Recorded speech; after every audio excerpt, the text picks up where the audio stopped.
the Tamil community.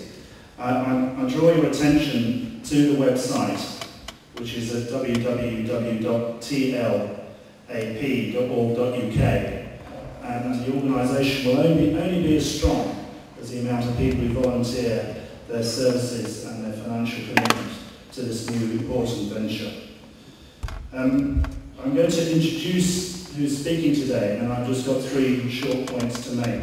We're very lucky to have, unlike me, 4 speakers who've actually been to Sri Lanka and have speaking on very important subjects.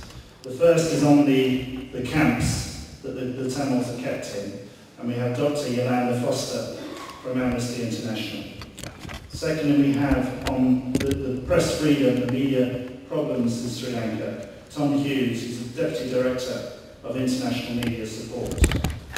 Thirdly, we have Michelle Butler, a barrister from Matrix, who's going to speak on the rule of law and the independence of the legal profession following her visit to Sri Lanka, I think earlier in the year.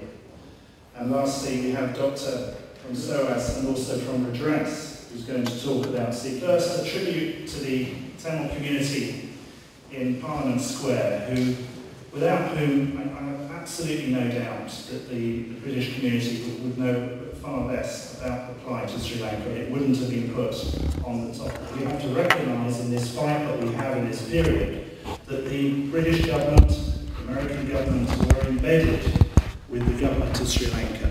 They armed Rajapaksa and they were waiting for the peace to get involved in the redevelopment.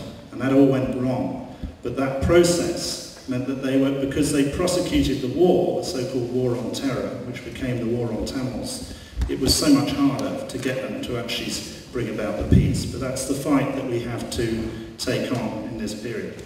And the last point I make is just in doing that, the spirit to keep us going. I just wanted to quote from Lasantha Wickramatunge, the journalist who gave his life for journalistic freedom, who said, he said at the end of his article, the last article he wrote 3 days before he was killed by the Sri Lankan government, without doubt.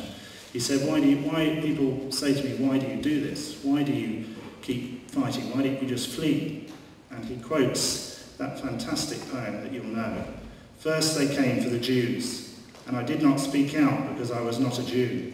Then they came for the communists, and I did not speak out because I was not a communist. Then they came for the trade unionists, and I did not speak out because I was not a trade unionist. Then they came for me, and there was no one left to speak out for me. I think we pay tribute to him tonight.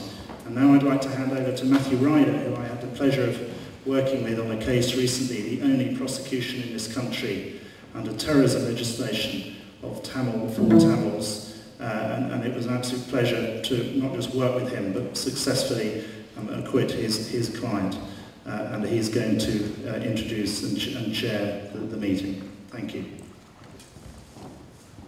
Well, welcome everybody. Thanks very much. I think that's fine. Thanks very much, Matt, for that introduction.